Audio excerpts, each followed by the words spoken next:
बात करते हैं लू से बचाव के उपायों पर। जी हाँ, बचाव के क्या क्या उपाय हो सकते हैं। सबसे पहले, यदि ज़रूरी हो तो ही आप घर से बाहर निकलें, अन्यथा आप अपने घर पर ही रहें।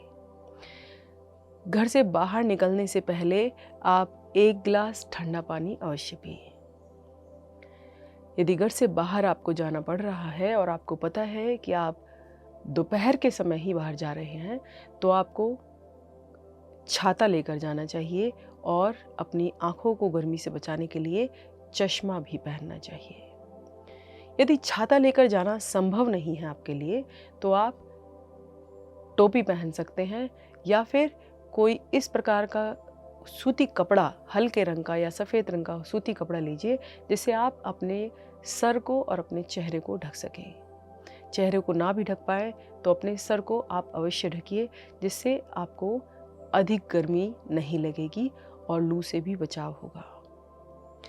आपको सूती कपड़े पहनकर बाहर निकलना है और सूती कपड़ों में भी यदि रंग हल्का हो तो अति उत्तम रहेगा, और अगर सफ़ेद रंग हो तो सर्वोत्तम रहेगा, क्योंकि सफ़ेद रंग आपको गर्मी लगने से बचाता है।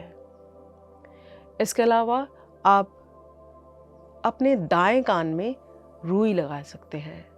जैसे हम सर्दी से बचने के लिए अपने बाएं कान में रुई लगाते हैं, लेफ़्ट ईयर में हम कॉटन लगाते हैं, ऐसे ही हमें अपने राइट ईयर में थोड़ा सा कॉटन का टुकड़ा लेना है और अपने राइट ईयर में लगाना है, और बस उसके बाद घर से बाहर निकलना है।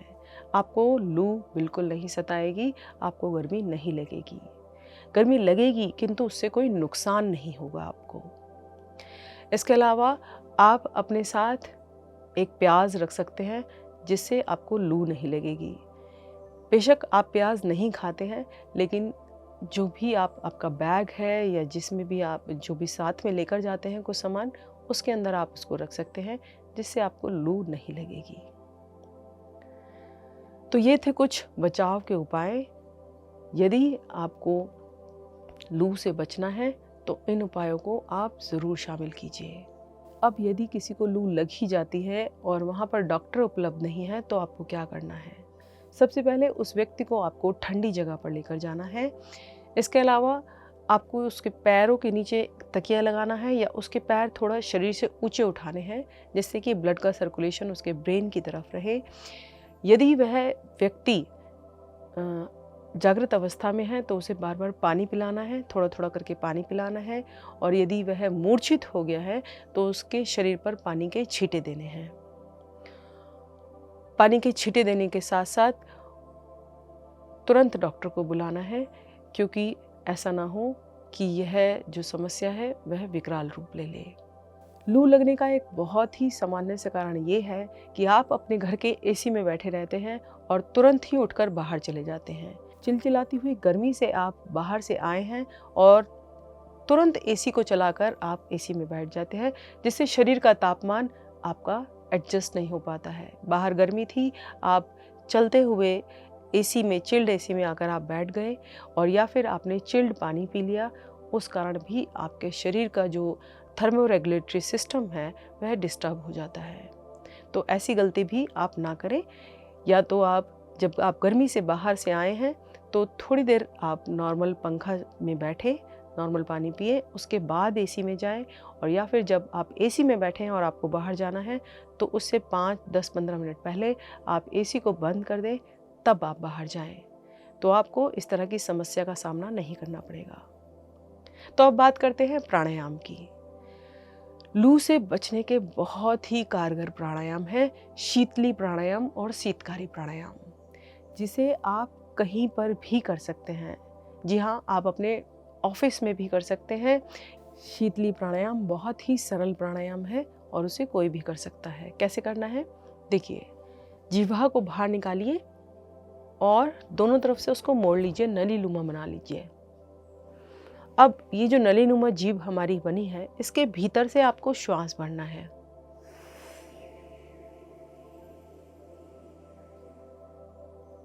श्वास अधिक से अधिक भरकर आपको मुंह को बंद करना है और कुछ क्षण रुकना है, और फिर नाक से आपको श्वास को बाहर करना है। एक बार फिर से देखते हैं कैसे करना है।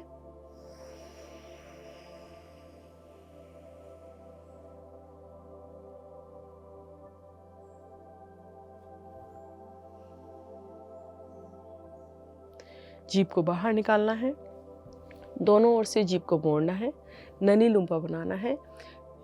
जीभ के भीतर से आपको श्वास भरना है जो कि आपको ठंडा ठंडा लगेगा। अधिकतम श्वास भरकर जीभ को बंद करना है, मुंह को बंद करना है और फिर नाक से श्वास को बाहर करना है।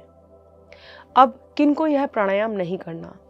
जिन्हें सर्दी खांसी जुकाम हो, अस्थमा की शिकायत हो, उन्हें यह प्राणायाम नहीं करना है। एसी में बैठकर इस प्राणायाम का अभ्यास नहीं करना है और चिलचिलाती धूप के नीचे खड़े होकर भी इसका अभ्यास नहीं करना है।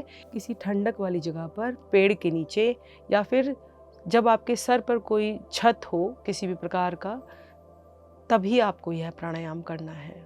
शीतली प्राणायाम आपके शरीर में शीतलता प्रदान करता है और आपको लू लगने से बचाता है।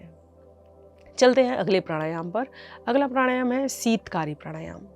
शीतकारी प्राणायाम किसको नहीं करना है? जिनके दांतों में किसी भी प्रकार की समस्या हो या दर्द हो, उनको शीतकारी प्राणायाम नहीं करना है। कैसे करते हैं शीतकारी प्राणायाम? अपने दोनों जबड़ों को भींच लीजिए, मिला लीजिए, ऊपर और नीचे के जबड़ों को, और होठों को खोल लीजिए और दांतों के बीच में से आपको श्वास भरना है। कैसे? और नाक से बाहर निकालना है। शीतकारी प्राणायाम में आपको सीसी करके, सीसी की आवाज आते हुए इस तरह से श्वास को अंदर खींचना है और नाक से श्वास को बाहर। जो लोग शीतली प्राणायाम इसलिए नहीं कर पा रहे हैं कि उनकी जीभ दाएं और बाएं से मुड़ नहीं रही है और नलीनुमा नहीं बन पा रही है, वे लोग शीतकारी प्राणायाम करें, उनको भी ठंडक का एहसास होगा। तो एक बार फिर से करते हैं शीतकारी प्राणायाम।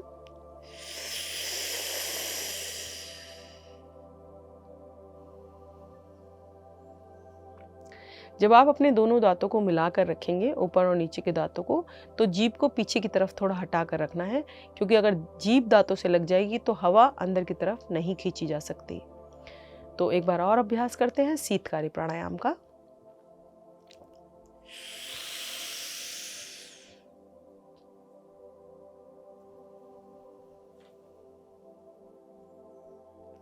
तो ये 2 प्राणायाम थे जो आपको गर्मी से राहत दिलाएंगे और आपकी शरीर में पानी की कमी को भी पूरा करेंगे।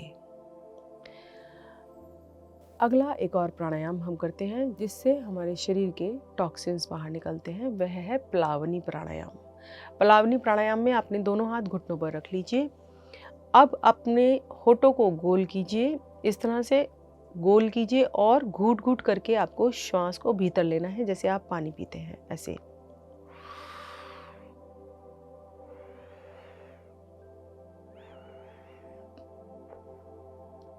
अधिकतम श्वास भर के आप रुक जाइए। अब गर्दन को हल्का सा झुका लीजिए और जो वायु आपने श्वास द्वारा भीतर प्रविष्ट कराई है उसको भ्रमण करने दीजिए अपने पूरे शरीर में। अब जब आपको व्याकुलता होने लगे श्वास को छोड़ने या लेने की, तो आगे की ओर झुके अपनी निचली कमर से, पूरे मुंह को खोलें और श्वास को बाहर उड़ेल दें।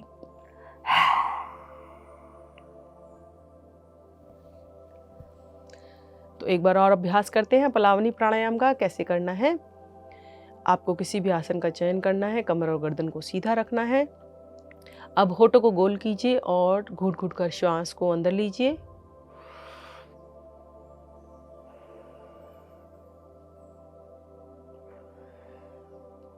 थोड़ा सा लीजिए, फिर होठ बंद कीजिए, फिर थोड़ा सा लीजिए, फिर होठ बंद कीजिए, फिर थोड़ा सा लीजिए, होठ बंद कीजिए और अंत में अधिकतम भर लीजिए।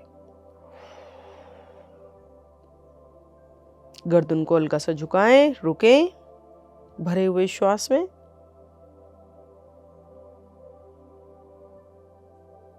जब व्याकुलता होने लगे, बेचैनी होने लगे श्वास को बाहर छोड़ने की, तब अपनी लोअर बैक से आगे आए, झुकें, पूरे मुंह को खोलें, जिह्वा को बाहर निकालें और श्वास को बाहर उड़ेल दें।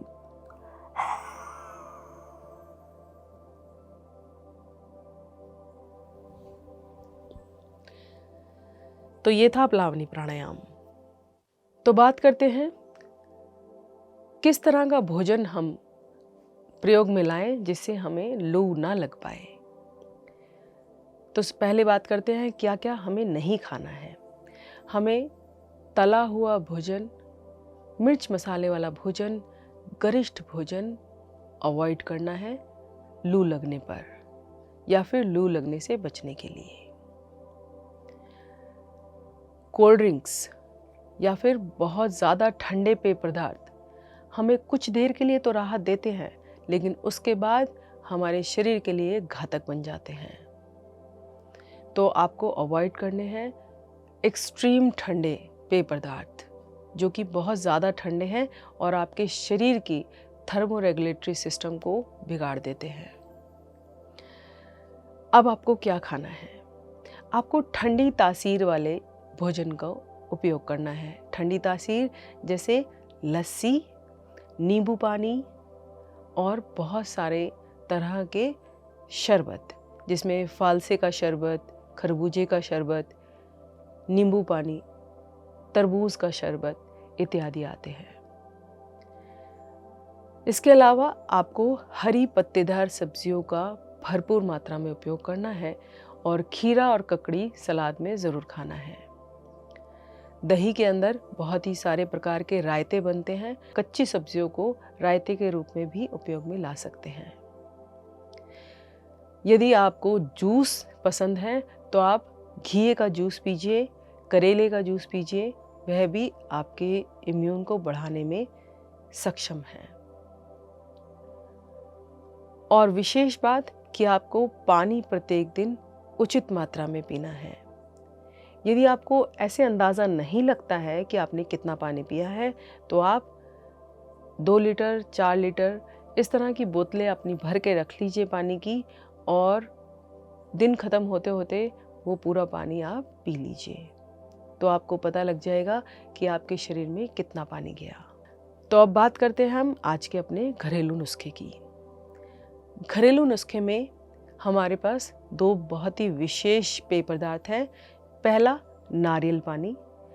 यदि आप ऑफिस में जाते हैं, आपके पास घर पर समय नहीं होता, तो आप नारियल पानी पीजिए। नारियल पानी पीने से आपको लू नहीं लगेगी, और यदि आपको कुछ ऐसी सेंसेशन हो रही है कि आपको गर्मी लग गई है तो तुरंत आपको आराम देगा। दूसरा है आम पन्ना। आम पन्ना गर्मी में लू से बचाता है, और यदि आपको उसमें मीठे का डर है कि आम पन्ने में बहुत सारी चीनी का प्रयोग होता है, तो आप चीनी की जगह उसमें गुड़ का प्रयोग कीजिए, जो कि आपके लिए और अधिक लाभदायी होगा। यदि आम पन्ने की रेसिपी आपको सीखनी है तो PMC पर बुद्धा फूड्स में जाकर आप वहाँ से आम पन्ना बनाना सीख सकते हैं। तो अब बात करते हैं अपने हस्त मुद्रा की। आज की हस्त मुद्रा है वरुण मुद्रा। वरुण मुद्रा आपको स्मॉल फिंगर से अपने थंब को टच करना है और बाद की तीनों उंगलियों को सीधा करना है। वरुण मुद्रा शरीर में पानी की कमी को दूर करती है और आपको लू लगने से बचाती है। गर्मी में आप सारे उपाय करना भूल गए हैं, किंतु आपके हाथ तो आपके पास ही हैं। तो आप तुरंत वरुण मुद्रा लगाएं और लंबी गहरी श्वास भरें और छोड़ें। वरुण मुद्रा लगाने से आपके शरीर का तापमान सामान्य रहेगा। इसके अलावा यदि आप ज्ञान मुद्रा लगाते हैं तो भी लू से बचाने में यह मुद्रा कारगर है। तो अब बात करते हैं आज के सुविचार की। शारीरिक दुख मानसिक चिंता का ही परिणाम है, तो हर प्रकार की मानसिक चिंता को घर पर छोड़कर जाइए, जिससे कि लू लगने जैसी शारीरिक समस्याएं आपको ना हो। तो आज की श्रृंखला में बस इतना ही। अगली बार फिर मिलते हैं। नमस्कार। PMC हिंदी बदले जीवन।